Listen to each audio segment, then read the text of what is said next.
ಎರಡನೇದ್ದು, ವಿಶ್ವವ್ಯಾಪಿಯಾಗಿ ಬೆಳೆಯಬೇಕಾದಂತ ನಮ್ಮ ಬಸವಣ್ಣವರನ್ನ ಕೇವಲ ಒಂದು ಸಮಾಜಕ್ಕೆ ಸೀಮಿತಗೊಳಿಸಲಿಕ್ಕೆ ಹೊರಟಿದಾರಲ್ಲ, ಇದನ್ನ ತಡೆಗಟ್ಟಬೇಕಾಗಿದೆ. ಅವರು ಒಂದು ಸಮಾಜದ ಕೇವಲ ಒಂದು ಸಮಾಜದ ಆಸ್ತಿಯನ್ನಾಗಿ ಮಾಡ್ಲಿಕ್ಕೆ ಹೊರಟಿದ್ದಾರೆ ಕೆಲವು ಜನ. ಬಸವಣ್ಣ ಕೇವಲ ಒಂದು ಸಮಾಜದ ನಾಯಕ ಅಲ್ಲ, ಒಂದು ಸಮಾಜಕ್ಕೆ ಗುರು ಅಲ್ಲ, ಸಮಾಜದ ಎಲ್ಲ ಸಮಾಜಗಳನ್ನು ಕೂಡಿಸಿದಂತ ಪುಣ್ಯಾತ್ಮ.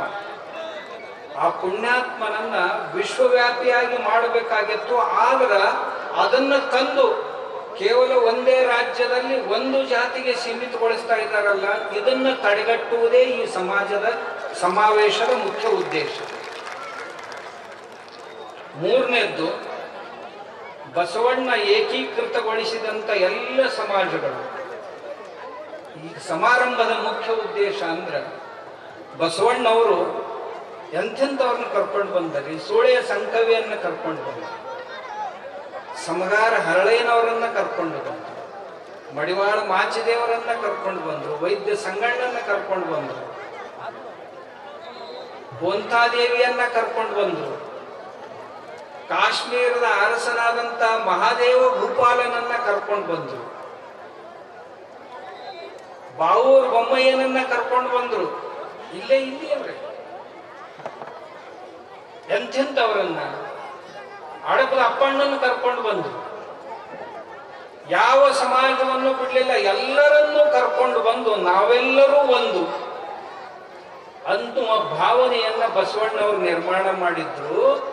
ಆದರೆ ಇವತ್ತಿನ ದಿವಸ ಈ ಬಸವಣ್ಣವರ ಹೆಸರು ಹೇಳಿಕೊಂಡು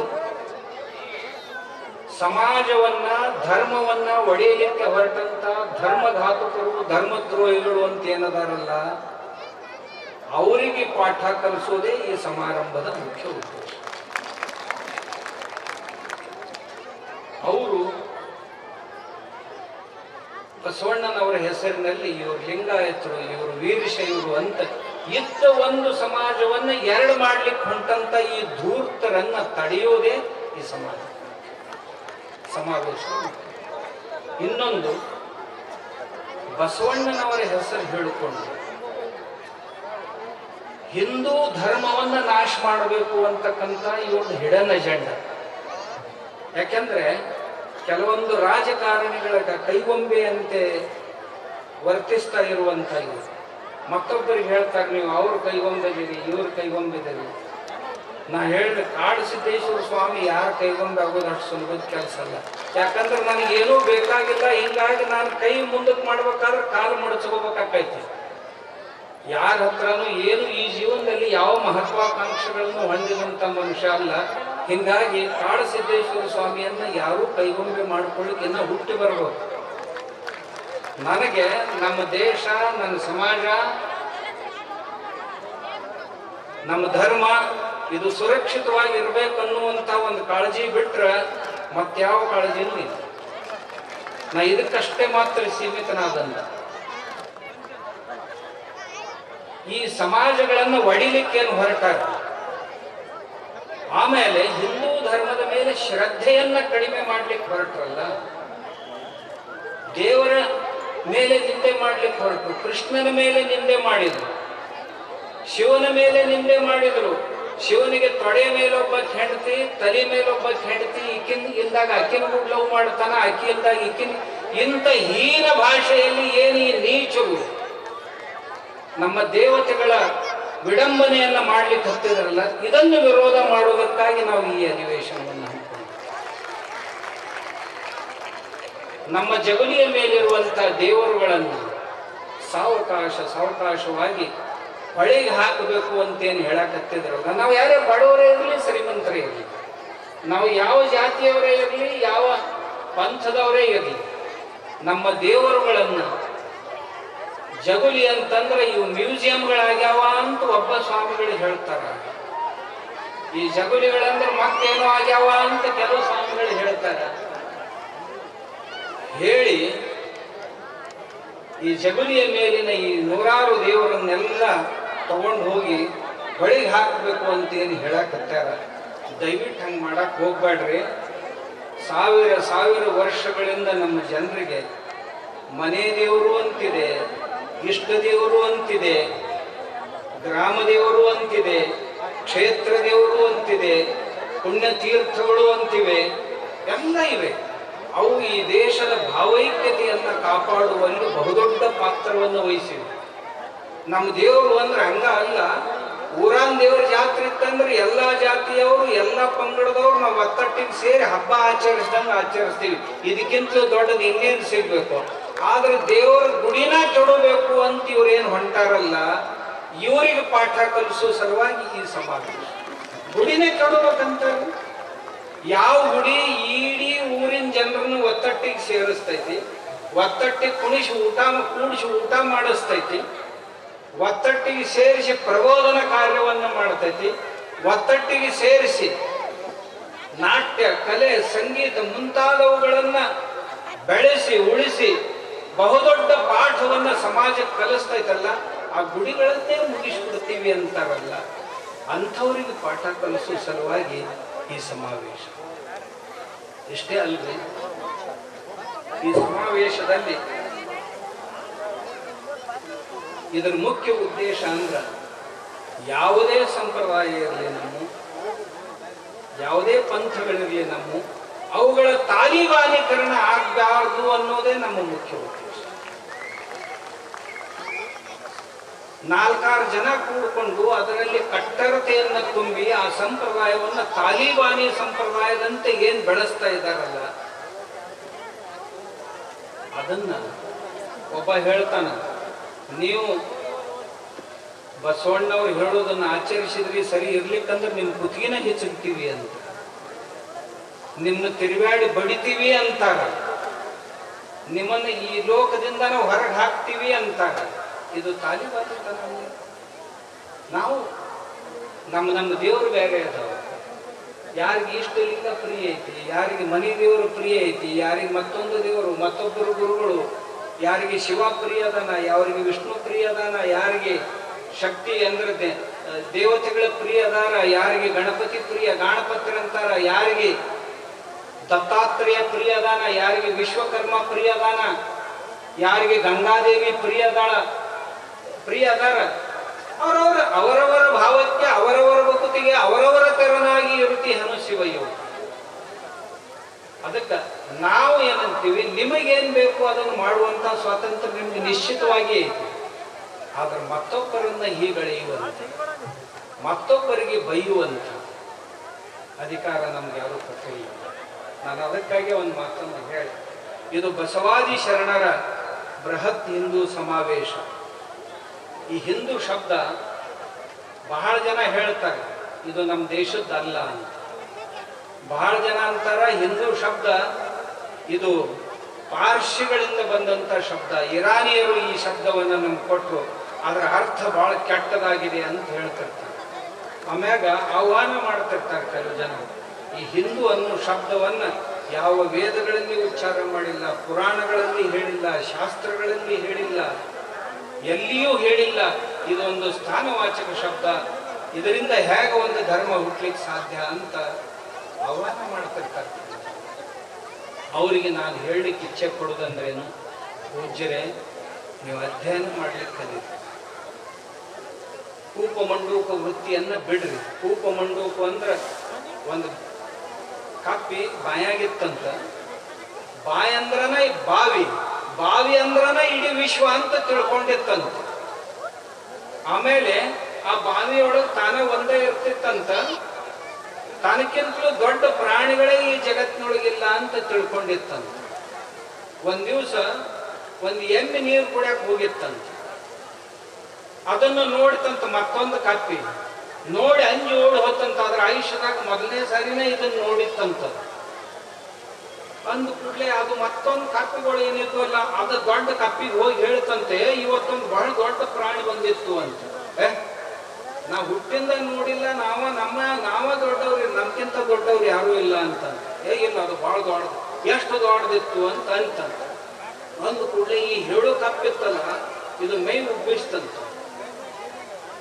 ಈಗ ನಮ್ಮ ಈ ಬಾಡಿ ಬಿಲ್ಡರ್ಗಳು ಉಬ್ಬಿಸ್ತಾರಲ್ಲ, ಗೊತ್ತಾಯ್ತಲ್ಲ ನಿಮ್ಗೆ, ಹಂಗೆ ಮೈ ಉಬ್ಬಿಸ್ತಂತ, ಇಷ್ಟು ದೊಡ್ಡದಿತ್ತನಂತಂತ.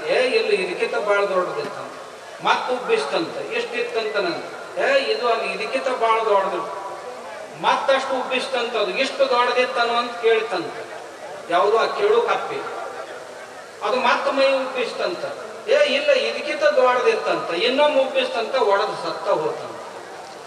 ಅಂತ ಕೂಪ ಮಂಡೂಕ ವೃತ್ತಿಯ ಈ ಕೆಲ ಸಂಪ್ರದಾಯಗಳು ನಮ್ಮ ದೇಶದ ಧಾರ್ಮಿಕ ಮತ್ತು ಸಾಮಾಜಿಕ ವಾತಾವರಣಕ್ಕೆ ಆರೋಗ್ಯಕರವಾದಂಥವುಗಳಲ್ಲ. ಓದ್ಲಿಕ್ಕೆ ಕಲಿಬೇಕು ಅಂತ ನಾನು ಯಾಕೆ ಹೇಳಿದೆ, ನಾವು ತಿಳ್ಕೊಂಡದ್ದ ಬಾಳುವ ಅಂತ ಬಹಳ ಮಂದಿ ತಿಳ್ಕೊಂಡಾರಿ. ಅವರು ತಿಳ್ಕೋಬೇಕು. ನಮ್ಮ ಮೇರು ತಂತ್ರ ಅಂತಕ್ಕಂಥ ಶೈವ ದರ್ಶನದ ಗ್ರಂಥದಲ್ಲಿ ಹಿಂದೂ ಶಬ್ದ ಬಂದಿದೆ. ಹೀನಂಚ ದೂಷತ್ತೇವ ಹಿಂದೂ ರಿತ್ತಿಚ್ಛತೆ. ಯಾರು ಅಜ್ಞಾನತೆ ಮತ್ತು ಹೀನತೆಯನ್ನ ತ್ಯಾಗ ಮಾಡಿರುವರೋ ಅವರಿಗೆ ಹಿಂದೂಗಳೆಂದು ಕರೆಯುತ್ತಾರೆ. ಇದು ನಮ್ಮ ಮೇರು ತಂತ್ರ ಅಂತಕ್ಕಂಥ ಗ್ರಂಥದಲ್ಲಿ ಶೈವ ದರ್ಶನದಲ್ಲಿ ಬರುವಂತಹದ್ದು. ಅದಕ್ಕೆ ನಮ್ಮ ಸ್ವಾಮಿಗಳಿಗೆ ಇದನ್ನು ಮಾತಾಡುವಂಥ ಇವೇನು ಕಮ್ಯುನಿಸ್ಟ್ ಅದಾವು ಅವ್ರಿಗೆ ನನ್ನ ಆಹ್ವಾನ ಏನು ಅಂದ್ರೆ, ದಯವಿಟ್ಟು ತಾವೊಂದು ಸಾರಿ ನಮ್ಮ ಧರ್ಮ ಗ್ರಂಥಗಳನ್ನು ಚೆನ್ನಾಗಿ ಅಭ್ಯಾಸ ಮಾಡ್ರಿ ಅಂತ. ಹೀನಂಚ ದೂಷ್ಯತ್ತೇವ ಹಿಂದೂ ರಿತ್ಯುಚ್ಯತೆ ಅಂದ್ರ ಯಾರು ಅಜ್ಞಾನತೆ ಮತ್ತು ಹೀನತೆಯನ್ನು ದೂರಿಡ್ತಾರೋ ಅವರಿಗೆ ಹಿಂದೂಗಳು ಅಂತ ಕರೀತಾರೆ. ಇದೇ ವಾಕ್ಯ ಶಬ್ದಕಲ್ಪದ್ರುಮ ಅಂತಕ್ಕಂಥ ಒಂದು ಬಹುದೊಡ್ಡ ಗ್ರಂಥ. ಈ ಗ್ರಂಥವನ್ನು ಬರೀಲಿಕ್ಕೆ ಆ ಮನುಷ್ಯ ತನ್ನ ಆಯುಷ್ಯದ 50 ವರ್ಷಗಳನ್ನು ಖರ್ಚು ಮಾಡಿದಾನೆ. ಬೇರೆ ಏನು ಕೆಲಸ ಮಾಡಲಿಲ್ಲ. ಅವ ಶಬ್ದಕಲ್ಪದ್ರುಮ ಬರೆಯುವಂಥ ಕವಿ 50 ವರ್ಷಗಳವರೆಗೆ ಇದು ಬರೀ ಒಂದು ಗ್ರಂಥವನ್ನು ರಚನೆ ಮಾಡುವುದಕ್ಕಾಗಿ ಕಾಲ ಕಳೆದಿದ್ದಾನೆ. ಇದು ಅಲ್ಲದೆ ಪಾರಿಜಾತ ಹರಣ ಅಂತಕ್ಕಂಥ ಗ್ರಂಥದಲ್ಲಿ ಹಿನಸ್ತಿ ತಪಸಾ ಪಾಪಾಂ ದೈಹಿಕ ದುಷ್ಟಮಾನಸಾನ್ ಹೀತಿಭಿ ಶ್ರುತವರ್ಗಂಚ ಸ ಹಿಂದೂ ಅಭಿಧೀಯತೆ ಅಂತ ಹಿಂದೂ ಶಬ್ದದ ವ್ಯಾಖ್ಯೆಯನ್ನು ಹೇಳಿದ. ಅಂದ್ರೆ ಮೇಲೆ ಹೇಳಿದಂತ ದೈಹಿಕವಾಗಿ ಯಾರು ತಮ್ಮ ಕೆಟ್ಟ ಚಟುವಟಿಕೆಗಳಂತಿವೆ ಅವುಗಳನ್ನು ಯಾರು ತೊರೆದಿದ್ದಾರೆಯೋ, ಯಾರು ಒಳ್ಳೆಯವರ ಮಾತುಗಳನ್ನು ಕೇಳಿ ಒಳ್ಳೆಯದನ್ನ ತಮ್ಮಲ್ಲಿ ಅಳವಡಿಸಿಕೊಳ್ಳಬೇಕು ಅಂತಕ್ಕಂಥ ಮಹದಾಶೆಯನ್ನು ಹೊಂದಿರುವರು ಅಂಥವರಿಗೆ ಹಿಂದೂಗಳು ಅಂತ ಕರಿಬೇಕು ಅಂತ ಹೇಳಿದ್ದಾರೆ. ಇದು ಅಲ್ಲದೆ ಮಾಧವ ದಿಗ್ವಿಜಯ ಅಂತಕ್ಕಂಥ ಒಂದು ಗ್ರಂಥದಲ್ಲಿ ಓಂಕಾರ ಮೂಲ ಮಂತ್ರಾಖ್ಯ ಪೂರ್ವ ಜನ್ಮ ದೃಢಾಶಯ ಗೋಭಕ್ತೋ ಭಾರತ ಗುರು ಹಿಂದೂ ಹಿಂಸನ ದೂಷಕ. ಇದರ ಅರ್ಥ ಓಂಕಾರ ಮೂಲ ಮಂತ್ರವನ್ನು ಹೊಂದಿರುವಂಥ, ಪುನರ್ಜನ್ಮದ ಮೇಲೆ ನಂಬಿಕೆಯುಳ್ಳಂಥ, ಗೋಭಕ್ತರಾಗಿರುವಂಥ, ಪಾಪ ಕರ್ಮಗಳನ್ನು ದೂರವಾಗಿ ಇರಿಸುವಂತಹ ಮನೋಭಾವದ ಜನರು ಏನದಾರಲ್ಲ ಅವರಿಗೆ ಹಿಂದೂಗಳು ಅಂತ ಕರಿಬೇಕು ಅಂತ ಮಾಧವ ದಿಗ್ವಿಜಯದಲ್ಲಿ ಈ ಮಾತು ಬರುತ್ತೆ.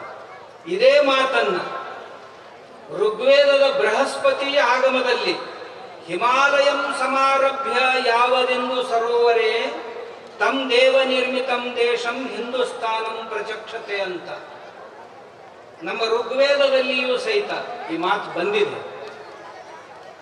ನಾನು ಈ ಮಾಧವ ದಿಗ್ವಿಜಯದ ಮಾತನ್ನ ತಮಗೆ ಹೇಳಲಿಕ್ಕೆ ಇಚ್ಛೆ ಪಡ್ತೇನೆ. ಅದರ ಮುಖ್ಯ ಉದ್ದೇಶ ಓಂಕಾರ ಯಾರಿಗೆ ಮೂಲ ಮಂತ್ರವಾಗಿದೆಯೋ, ನೋಡ್ರಿ ಬಸವಣ್ಣವರು ಋಗ್ವೇದದ ಒಂದು ಮೂಲ ಮಂತ್ರವಾದಂಥ ಓಂ ನಮಃ ಶಿವಾಯ ಅನ್ನೋದನ್ನ ಋಗ್ವೇದದಿಂದಲೇ ಪಡ್ಕೊಂಡಿದ್ದಾರೆ. ಬಸವಣ್ಣವರಿಂದ ಹಿಡ್ಕೊಂಡು ಇವತ್ತಿನವರೆಗೆ ನಾವೆಲ್ಲರೂ ಸಹಿತ ಓಂ ನಮಃ ಶಿವಾಯ ಅಂತಕ್ಕಂಥ ಮಂತ್ರ ಏನೈತಲ್ಲ ಅದರೊಳಗೆ ಓಂ ಇದ್ದೇ ಇದೆ. ಅದು ಋಗ್ವೇದದಿಂದ ಬಂದದ್ದು. ಆದ್ದರಿಂದ ಬಸವಣ್ಣವರು ಹಿಂದೂ ಧರ್ಮದಿಂದ ಹೊರಗೆ ಇಲ್ಲ ಅಂತ ನಾನು ಅವ್ರು ಹೇಳಲಿಕ್ಕೆ ಇಚ್ಛೆ ಪಡ್ತೀನಿ. ಬಸವಣ್ಣವರು ಮೂಲ ಮಂತ್ರವನ್ನೇ ಋಗ್ವೇದದಿಂದ ಪಡ್ಕೊಂಡಿದ್ದಾರೆ.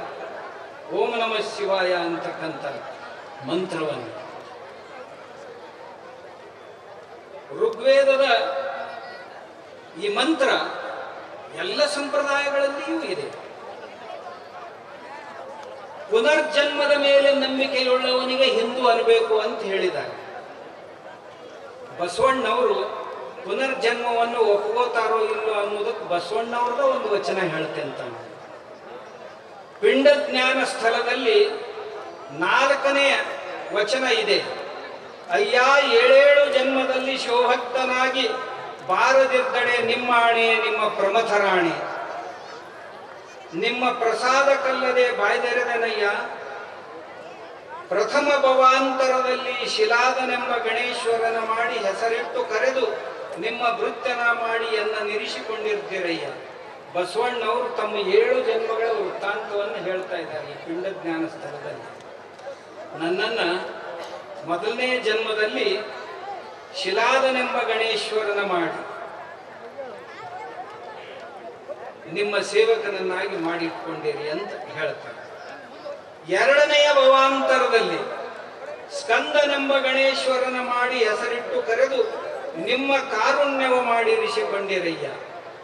2ನೇ ಜನ್ಮದೊಳಗೂ ನನ್ನನ್ನ ಸ್ಕಂದ ಅಂತಕ್ಕಂಥ ಹೆಸರಿನಿಂದ ನಿಮ್ಮ ಸೇವಕನನ್ನಾಗಿ ಮಾಡಿ ಇಟ್ಟುಕೊಂಡಿದ್ರಿ.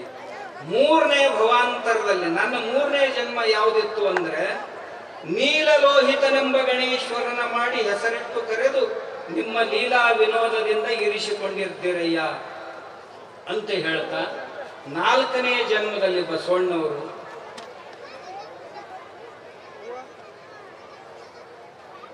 ಮನೋಹನೆಂಬ ಗಣೇಶ್ವರನ ಮಾಡಿ ಹೆಸರಿಟ್ಟು ಕರೆದು ನಿಮ್ಮ ಮನಪ್ರೇರಕನಾಗಿ ಇರಲೆಂದು ಇರಿಸಿಕೊಂಡಿರಯ್ಯ ಅಂತ 4ನೇ ಜನ್ಮದ ಬಗ್ಗೆ ತಮ್ಮನ್ನ ಕುರಿತು ಹೇಳ್ತಾರೆ. 5ನೇ ಜನ್ಮದಲ್ಲಿ ಕಾಲಲೋಚನನೆಂಬ ಗಣೇಶ್ವರನ ಮಾಡಿ ಹೆಸರಿಟ್ಟು ಕರೆದು ಸರ್ವ ಕಾಲ ಸಂಹಾರವ ಮಾಡಲೆಂದು ಇರಿಸಿಕೊಂಡಿರಯ್ಯ. 6ನೇ ಜನ್ಮದಲ್ಲಿ ವೃಷಭನೆಂಬ ಗಣೇಶ್ವರನ ಮಾಡಿ ಹೆಸರಿಟ್ಟು ಕರೆದು ನಿಮಗೆ ಏರಲು ವಾಹನವಾಗಿರಿಸಿಕೊಂಡಿರ್ತೀರಯ್ಯ. 7ನೆಯ ಭವಾಂತರದಲ್ಲಿ ಬಸವನೆಂಬ ಅಂದ್ರೆ ನಾನು ಈ 7ನೇ ಜನ್ಮದಲ್ಲಿದ್ದೀನಿ, ಬಸವಣ್ಣ ಅಂತಕ್ಕಂಥ ಹೆಸರಿನಿಂದ ಕರೆದು ನಿಮ್ಮ ಒಕ್ಕುದ ಮಿಕ್ಕುದಕ್ಕೆ ಯೋಗ್ಯನಾಗಿರಲೆಂದಿರಿಸಿಕೊಂಡಿರಯ್ಯ. ಅಂದ್ರ ನಿಮ್ಮ ಪ್ರಸಾದವನ್ನ ನಾನು ಪಡಿಬೇಕು ಅಂತ ತಿಳ್ಕೊಂಡು ನನ್ನನ್ನು ಇರಿಸಿಕೊಂಡ್ರಿ ಅಂತ ಬಸವಣ್ಣವರು ಪೂರ್ವಜನ್ಮ ಪುನರ್ಜನ್ಮಗಳನ್ನು ಒಪ್ಕೊಂಡ್ರೋ ಇಲ್ಲೋ ಅನ್ನೋದನ್ನು ಹೇಳ್ತಾರೆ. ಯಾಕಂದ್ರೆ ಇವರು ಬಹಳ ಮಂದಿ ಹೇಳ್ತಾರೆ ಶರಣರು ಯಾವ ಕರ್ಮ ಸಿದ್ಧಾಂತ ಒಪ್ಕೊಳ್ಳೋದಿಲ್ಲ, ಪೂರ್ವಜನ್ಮ ಪುನರ್ಜನ್ಮ. ಬಸವಣ್ಣವರ ಒಪ್ಕೊಂಡಾರ ಅಂದಾಗ ಉಳಿದವ್ರು ತಗೊಂಡು ಏನು ಮಾಡೋದು? ಇಷ್ಟೇ ಅಲ್ಲ,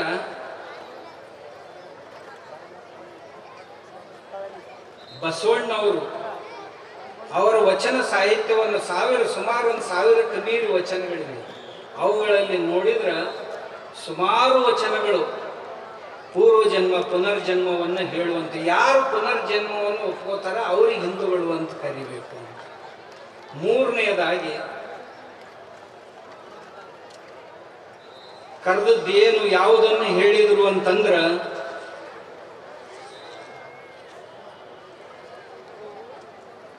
ಯಾರು ಗೋಭಕ್ತರಾಗಿರುವರೋ ಅವರನ್ನು ನಾನು ಹಿಂದೂಗಳೆಂದು ಕರೆಯುತ್ತೇನೆ.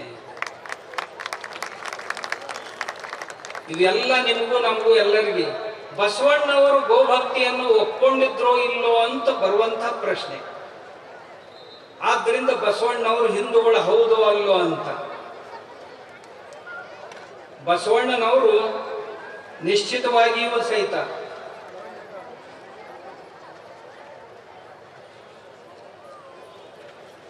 ಗೋಭಕ್ತಿಯನ್ನು ಒಪ್ಕೊಂಡಿದ್ರು ಅನ್ನೋದಕ್ಕೆ ಬಸವಣ್ಣವರ ವಚನಗಳೇ ಪ್ರಮಾಣದವು. ಏನು ಪ್ರಮಾಣ ಅಂತಂದ್ರ ಆಕಳ ಕಳ್ಳರು ಕೊಂಡೊಯ್ದರೆನ್ನದಿರಿಂಭೋ ನಿಮ್ಮ ಧರ್ಮ, ಬಬ್ಬಿಡದಿರಿಂಭೋ ನಿಮ್ಮ ಧರ್ಮ, ಆರಡದಿರಿಂಭೋ ನಿಮ್ಮ ಧರ್ಮ, ಅಲ್ಲಿ ಉಂಬಡೆ ಸಂಘ ಇಲ್ಲಿ ಉಂಬಡೆ ಸಂಘ ಕೂಡಲ ಸಂಗಮ ದೇವ ಏಕೋ ಭಾವ. ಬಸವಣ್ಣವ್ರ ಮನ್ಯಾಗ ಆಕಳುಗಳಿದ್ದು ಒಂದ್ ದಿವಸ ಯಾರೋ ಕಾಳ್ರು ಆಕಳ ಕಾಯಕ್ ಹೋದಲ್ಲಿ ಕಾಳ್ರು ಬಂದು ಆಕಳುಗಳು ಕದ್ಕೊಂಡು ಕಸ್ಕೊಂಡು ಓಡ್ ಹೊಂಟಿದ್ರು. ಅವಾಗ ಆಕಳ ಕಾಯೋರು ಬಂದು ಬಸವಣ್ಣವ್ರಿಗೆ ಹೇಳಿದ್ರು, ಅಣ್ಣವ್ರ ನಮ್ಮ ಆಕಳುಗಳನ್ನ ಕಳ್ಳರು ತಗೊಂಡು ಹೋದ್ರಿ ಅಂತ. ಕಳ್ಳರು ಅಂತ ಅನ್ಬೇಡ ಅವ್ರಿಗೆ, ಅಲ್ಲಿ ಉಂಬಡೆ ಸಂಘ ಇಲ್ಲಿ ಉಂಬಡೆ ಸಂಘ, ಅಲ್ಲಿ ಉಂಡ್ರು ಅವನ ಇಲ್ಲಿ ಉಂಡ್ರು ಅವನೇ, ಈ ಕರುಗಳದಾವಲ್ಲ ಇವನ್ನ ಕೊಯ್ದು ಆಕಳದ ಹತ್ರ ಬಿಟ್ಟು ಹೋಗ್ರಿ ಅಂತ ಕಳಿಸಿದ್ರಂತ ಬಸವಣ್ಣ. ಅಂದ್ರೆ ಬಸವಣ್ಣವರು ಗೋಭಕ್ತರು ಇದ್ರು ಅಂತ ಸಿದ್ಧ ಆಗ್ತಿತ್ತು.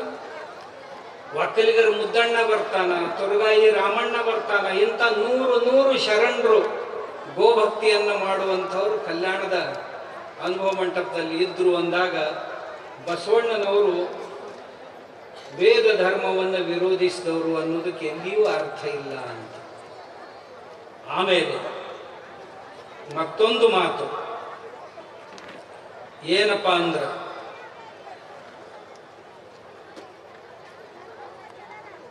ಈ ಆಕಳುಗಳು ಅವತ್ತಂತೂ ಇದ್ದು, ಇವತ್ತ ನಮ್ಮ ಬಹಳ ಮಂದಿ ಪರಿಸ್ಥಿತಿ ಯಾಕೆ ಕೆಟ್ಟೈತಿ ಅಂತಂದ್ರೆ ಆಕಳುಗಳಿಂದ ದೂರ ಸರಿದಿಲ್ಲ. ಇವತ್ತು ಸಹಿತ ಅಷ್ಟೇ ಮಹತ್ವ ಐತೆ ಆಕಳಿಗೆ. ನಮಗೆ ಕೆಲವು ಜನ ಕಲ್ತವ್ರು ಶಾಣ್ಯಾರು ಬಂದು ಹೇಳಿದ್ರು, ಏನು ಉಪಯೋಗ ಐತ್ರಿ, ಒಂದ್ ಚರಿಗೆ ಹಾಲು ಕೊಡ್ತೈತಿ, ಅದರಿಂದ ಏನಾಗುದು, ತಿಂತೈತಿ ಕಂಡಾಪ್ತಿ, ಬರೇ ಒಂದ್ ಚರಿಗೆ ಹಾಲು ಕೊಡ್ತೈತಿ ಅಂತ ಚಲೋ ಕಲ್ತು ಶಾಣ್ಯಾರು ಬಂದು ನಮ್ಗೆ ತಲೆ ತುಂಬಿದ್ರು. ಅನುತ್ಪಾದಕವಾದಂಥ ಜಾನುವಾರುಗಳನ್ನು ಮನೆಯಾಗ ಇಟ್ಕೋಬೇಡ್ರಿ, ಮಾರಿಬಿಡ್ರಿ ಅಂತ ಹೇಳಿ. ನಮಗೂ ಖರೇನ ಅನಿಸ್ತದ. ಅವ್ರ ಮಾತು ಕೇಳಿ ಎಲ್ಲ ದನಗಳನ್ನು ಕಳಿಸ್ಬಿಡ್ತೀವಿ. ಅವು ದನಗಳು ಮನೆ ಬಿಟ್ಟು ಹೊರವಾದು ಮನೆಯಾಗೆಲ್ಲ ಅವದಶ ಬಂದು ಹೋಗ್ಬಿಟ್ಟು, ಒಂದು ಆಕಳು ಮನೆಯಾಗಿತ್ತು ಅಂತಂದ್ರೆ ಯಾವ ಕೆಟ್ಟ ಚಟಗಳು ಮನೆಯಾಗ ಬರ್ತಿದ್ದಿಲ್ಲ. ಯಾಕಂದ್ರೆ ಖಾಲಿ ಕುಂದ್ರಕ್ಕೆ ಸಮಯನ ಇರ್ತಿದ್ದಿಲ್ಲ. ಹೆಂಡಿ ತೆಗಿಬೇಕಾಕಿತ್ತು, ಮೈ ತೆಗಿಬೇಕಾಕಿತ್ತು, ಹಾಲು ಕರಿಬೇಕಾಕಿತ್ತು, ಹಾಲು ಬಿಸಿ ಮಾಡ್ಬೇಕಾಕಿತ್ತು, ಮಜ್ಜಿಗೆ ಮಾಡೋದಿತ್ತು, ತುಪ್ಪ ಕಡಿದಿತ್ತು, ಮತ್ತು ಹುಡುಗರಿಗೆ ಕುಡಿಸೋದಿತ್ತು, ತಿನ್ನಿಸೋದಿತ್ತು, ಕೆಲಸ ಇತ್ತು. ಆಕಳಿಗೆ ಮೇವು ತರಬೇಕಾಕಿತ್ತು, ಕರುಗಳಿಗೆ ಏನಾರ ಮಾಡ್ಬೇಕಾಕಿತ್ತು, ಉಪಚಾರ ಮಾಡ್ಬೇಕಾಕಿತ್ತು, ಇವೆಲ್ಲ ಕೆಲಸ ಇರ್ತಿದ್ದು. ಇವು ರೈತರ ಕೆಲಸ ಅಂದ್ರೆ ಇವೇ. ರೈತರು ಏನು ಪ್ರೀತಿಸ್ಬೇಕು, ಯಾರ ರೈತರು ಅಂತಂದ್ರೆ ಯಾರ ಮನ್ಯಾಗ ಆಕಳದಾವ ಅವ್ರ ರೈತರು, ಯಾರ ಮನ್ಯಾಗ ಟ್ರ್ಯಾಕ್ಟರ್ ಅದಾರ ಅವರು ರೈತರ. ಆದ್ರೆ ಆಕಳ ತಿಂದಿಟ್ಟು ಹೆಂಡಿಯರ ಹಾಕ್ತೈತಿ. ನಮ್ಮ ಟ್ರ್ಯಾಕ್ಟರ್ಗಳೇನು ಕೆಟ್ಟಲ್ಲ, ಎರೆಣ್ಣೆ ಹಾಕ್ತಾವ. ಅದು ಎದಕ್ಕೂ ಉಪಯೋಗಕ್ಕೆ ಬರುವುದಿಲ್ಲ. ಬಡ್ಡಿ ತುಂಬುದ ದಿನ, ಆ ಬಡ್ಡಿ ಬದಲಿಗೆ ಅಷ್ಟೇನೂ ಸಿಗುವುದಿಲ್ಲ. ನೀವು ಇಟ್ಕೋರಿ ಟ್ರ್ಯಾಕ್ಟರ್,